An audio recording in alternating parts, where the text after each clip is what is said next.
لما حضرتك بتسطب ويندوز جديد ويندوز 11 بعد 5 دقايق لو سبت الجهاز في وضع السكون، يعني ما حركتش الماوس او الكيبورد، الجهاز بيقفل.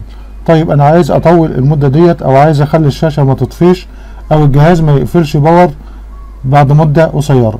ازاي اعمل المسألة ديت؟ ده هيكون فيديو النهاردة. يلا بينا نبدأ على بركة الله.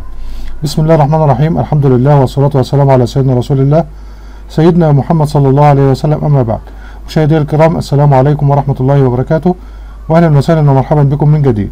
النهارده ان شاء الله هنتعلم مع بعض ازاي نقدر نتحكم في وقت اطفاء الكمبيوتر او اطفاء الشاشة او وضع السكون على ويندوز 11. يلا بينا نخش على الشرح.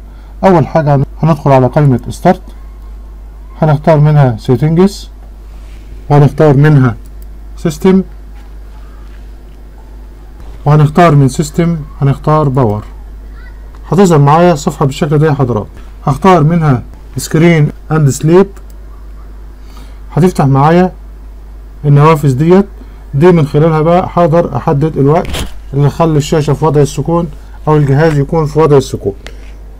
لو بصينا عليها هنا كده هنلاقي عاطيلي خيارات كتير، انا هخليها مثلا ساعة، والخيار التاني هخليه مثلا برضه هخليه ساعة.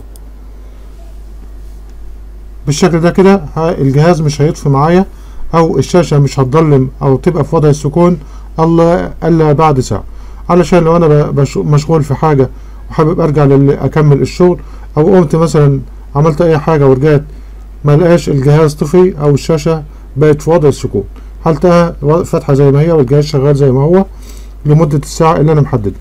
طبعا كل واحد يقدر يحدد الوقت اللي يناسبه، ممكن تخليها 5 دقايق، 10 دقايق، ربع ساعة، نص ساعة، ساعة، زي ما حضرتك عايز. بالشكل ده نكون وصلنا لنهاية الفيديو. اتمنى يكون الفيديو عجبكم. لو عجبك الفيديو ادعمنا بلايك وكومنت وشير. اشكركم والسلام عليكم ورحمة الله وبركاته.